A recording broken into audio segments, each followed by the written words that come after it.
El ciclo cardíaco está constituido por eventos eléctricos y mecánicos con sincronía precisa.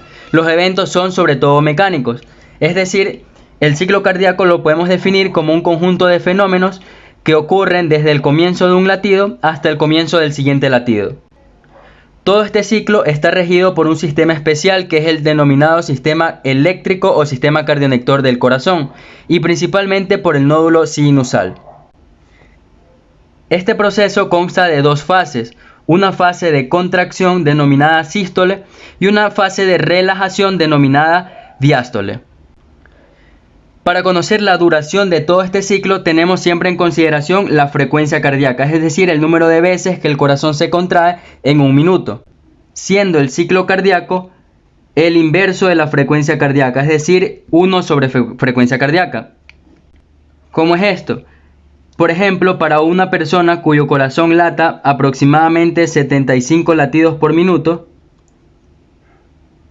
si decimos que es el inverso, dividiríamos 1 para 75, lo que nos dará más o menos un promedio de 0,0133, pero nos da en minutos.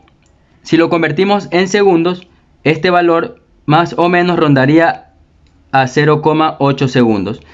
Por lo tanto, decimos que la duración de un ciclo cardíaco en una persona normal promedio es de 0,8 segundos. Y estos 0,8 segundos están divididos en dos fases, es decir, sístole y diástole, en donde la sístole aproximadamente dura 0,2 a 0,3 segundos, mientras que la diástole es el restante, por lo tanto dura aproximadamente 0,5 segundos. Hay que tener en cuenta que el ciclo cardíaco depende de la frecuencia cardíaca, por lo tanto, cuando la frecuencia cardíaca aumenta a 80 o 90 latidos por minuto o incluso más, este tiempo que dura el ciclo cardíaco se reduce. Por lo tanto, tanto la sístole como la diástole durarán menos del valor que tenemos aquí. Siendo así, el ciclo cardíaco lo podemos dividir en 5 fases o periodos distintos. Una fase de llenado rápido que es pasivo y una fase de llenado rápido que es activo. Una fase de contracción isométrica o isovolumétrica que corresponde a hablar de los ventrículos. Una fase de eyección o de expulsión que también corresponde a los ventrículos. Y una última fase o periodo que es la fase de relajación isovolumétrica. En cada una de estas fases estaremos revisando cuál es el volumen sanguíneo que se encuentra en las cavidades, cómo estarán las válvulas tanto auriculoventriculares como aórtica y pulmonar, y asimismo cuáles serán las diferentes presiones que se encuentren en cada una de las aurículas y los ventrículos, añadiendo uno que otro dato importante dentro de este ciclo. Comencemos con la primera fase, que es la fase de llenado pasivo. Esta fase de llenado pasivo, como su nombre lo está indicando, simplemente la sangre que llega hacia las aurículas, tanto izquierda como derecha, corren directamente hacia los ventrículos. Aproximadamente el 80% de la sangre que llega fluye de esta manera. Y en este momento las aurículas se encuentran en diástole, al igual que los ventrículos. Por ende, las válvulas auriculoventriculares se encontrarán abiertas y las válvulas aórtico y pulmonar se encontrarán cerradas. De este 80%, obviamente se debe llenar con el resto que falta, que es el 20%. Este 20% procede de la sístole auricular y que corresponde a la siguiente fase del ciclo, que es la fase de llenado rápido, pero activo. Es decir, que del 80% que había, le añade un 20% gracias a la contracción auricular de ambas aurículas. Al final de este periodo, cuando ya se expulsa toda la sangre desde las aurículas hacia los ventrículos, existe un volumen de aproximadamente 120 ml de sangre. Y a este volumen que se encuentra en este nivel se denomina como volumen telediastólico, es decir, al final de la diástole. Gracias a este volumen, las dos aurículas tienen diferentes presiones. La aurícula izquierda alcanza una presión aproximada de 7 a 8 milímetros de mercurio, mientras que la aurícula derecha alcanza aproximadamente entre 4 y 6 milímetros de mercurio. Evidentemente, gracias a este contenido de sangre, las presiones a nivel de los ventrículos también van a variar. Y es que la presión inicial dentro de los ventrículos es muy baja, aproximadamente de 2 a 3 milímetros de mercurio en ambos ventrículos, mientras que al final ya llegan hacia 5 y 7 milímetros de mercurio. Gracias a que la presión de las aurículas en este momento es mayor debido a su contracción, las válvulas auriculoventriculares se encontrarán abiertas, mientras que las válvulas aórtica y pulmonar comenzarán a abrirse posteriormente, pero en este momento todavía se encuentran cerradas. Luego de esto, las aurículas se van a relajar, pero entraremos al proceso de contracción o de sístole de los ventrículos, por ende denominado fase de contracción isovolumétrica, es decir, que el músculo ventricular comenzará a contraerse pero sin cambiar su longitud. O dicho de otra manera, habrá contracción sin vaciado ventricular. Durante este momento, el volumen que se encuentre de sangre será el mismo, 120 ml aproximadamente, pero las presiones van a comenzar a cambiar. En el ventrículo derecho, la presión alcanzará aproximadamente los 8 milímetros de mercurio. Y el ventrículo izquierdo alcanzará aproximadamente los 80 milímetros de mercurio. ¿Cuál es la razón para que estos ventrículos alcancen estas presiones? Esto se debe a que en el caso del ventrículo derecho, al llegar a 8 milímetros de mercurio es el mínimo que necesita para comenzar a abrir la válvula pulmonar, ya que a nivel de la arteria pulmonar la presión que se encuentra es de 8 milímetros de mercurio, mientras que el ventrículo izquierdo requerirá de más de 80 milímetros de mercurio para comenzar a abrir la válvula aórtica, puesto que la arteria aorta presenta a ese nivel una presión de 80 milímetros de mercurio. Cabe resaltar que estas presiones son presiones diastólicas, es decir, que se encuentran durante la diástole del corazón o la relajación cardíaca. A esa presión que se encuentra en la aorta de 80 milímetros de mercurio también se le ha dado el nombre de poscarga, ya que, como su nombre lo está indicando, es la fuerza o la carga la cual tiene que vencer el ventrículo izquierdo, y si fuera el derecho sería 8 milímetros de mercurio. En este momento las válvulas auriculoventriculares se encuentran cerradas, mientras que las válvulas aórtico y pulmonar comienzan a abrirse, es decir, ya están en periodo o proceso de apertura. Luego de esta contracción isovolumétrica viene el periodo de eyección o periodo de expulsión, que corresponde al enviado de la sangre desde el ventrículo izquierdo a la aorta y desde el ventrículo derecho hacia la arteria pulmonar.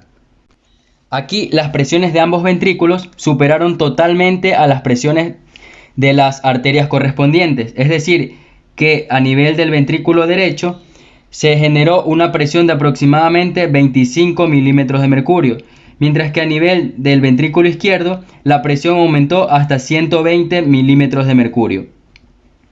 Cabe resaltar que estos dos valores, como es periodo de eyección, estamos en sístole. Decimos que las presiones son sistólicas. Y a esta presión de 120 milímetros de mercurio que se generó en el ventrículo izquierdo también se la conoce como precarga. Y esta es la tensión o la fuerza o presión que se encarga de superar a la poscarga, que es la presión de la arteria aorta. Gracias a estos dos conceptos de precarga y poscarga es que nosotros determinamos la presión arterial, siendo así que la presión arterial diastólica será 80 milímetros de mercurio en estados de condiciones normal, que corresponderá a la tensión de la aorta, mientras que la presión sistólica será de 120 milímetros de mercurio, que corresponderá a la fuerza o la tensión que se encuentre en el ventrículo durante ese periodo de tiempo. De ahí que se dice que una persona normal tiene una presión arterial fisiológica de 120 milímetros de mercurio sobre 80 milímetros de mercurio. En este periodo, el volumen sanguíneo será también de 120 ml. Sin embargo, como hablamos de eyección, nos estaremos refiriendo a que cerca del 60% de esos 120 milímetros de sangre, mililitros de sangre, son los que serán eyectados a través de las dos arterias, de la aorta principalmente. Y el 60% de 120 ml aproximadamente es 72 ml.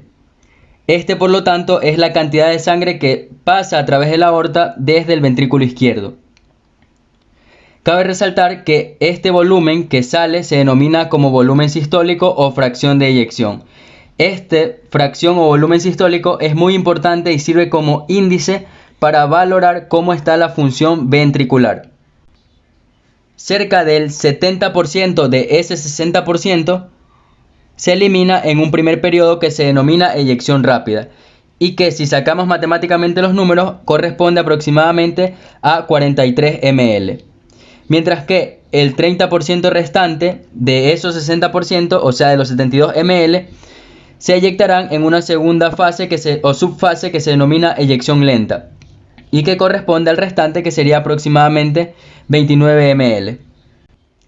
Recordando siempre de que este volumen sistólico o fracción de eyección puede aumentar fisiológicamente cuando el corazón aumenta su fuerza de contracción.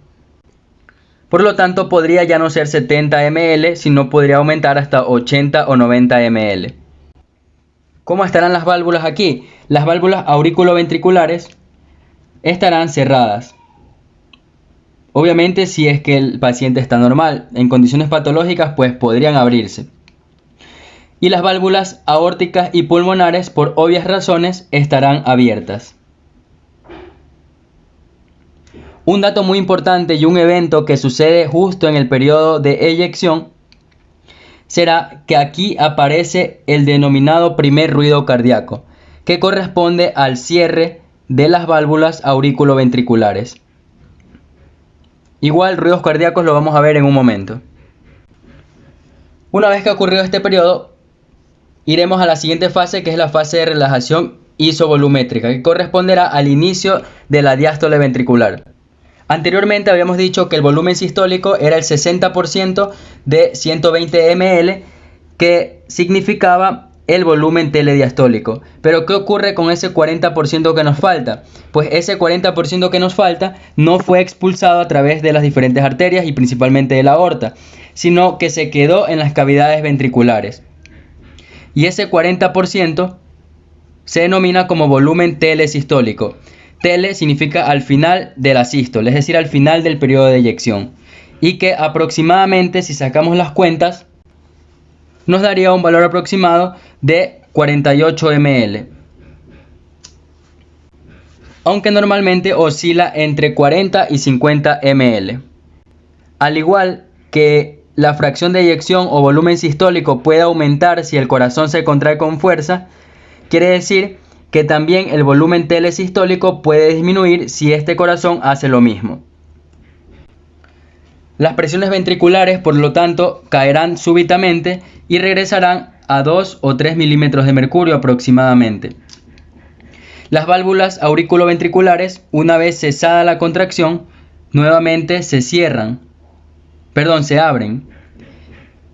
Las auriculoventriculares se abren y las válvulas aórtico y pulmonar se cierran.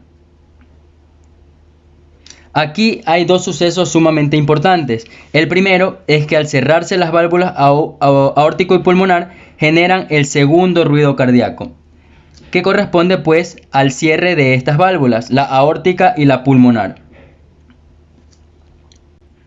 ¿Y por qué se cierran? Se cierran ya que al momento de expulsar la sangre, las presiones de las diferentes arterias aumentan y al cesar la contracción ya no existe una fuerza que supere al de la aorta o al de la pulmonar. Por lo tanto, la sangre comenzará a regresarse nuevamente hacia las cavidades ventriculares y al hacer esto, las válvulas aórtico y pulmonar se cierran, generando pues, como habíamos dicho, el segundo ruido cardíaco. El segundo fenómeno será que el corazón en esta fase podrá irrigarse, es decir, el corazón se nutre cuando las válvulas aórtico y pulmonar se cierran. Recordemos que a nivel de la arteria aorta existen los denominados senos de Valsalva. Estos senos de Valsalva se abrían, por decirlo así, cuando las válvulas se cerraban debido a que la sangre caía sobre ellas. En este momento, los senos que dan origen a las arterias coronarias se llenan de sangre y por lo tanto las arterias coronarias nutren de sangre al corazón. Conclusión, el corazón se irriga o se nutre durante el proceso diastólico. Por último, el corazón se mantiene realizando todos estos procesos continuamente y por lo tanto se encarga o se mantiene expulsando sangre cada vez que late. Por lo tanto, volumen sistólico o fracción de eyección. Cuando el corazón se mantiene realizando este proceso durante un minuto, esta fracción de eyección o volumen sistólico que se expulsa durante un minuto, es decir, 72 ml en cada latido durante 60 segundos, a eso se lo conoce como gasto cardíaco. Definiéndolo como la cantidad de sangre que es expulsada hacia la aorta desde el ventrículo izquierdo en un minuto.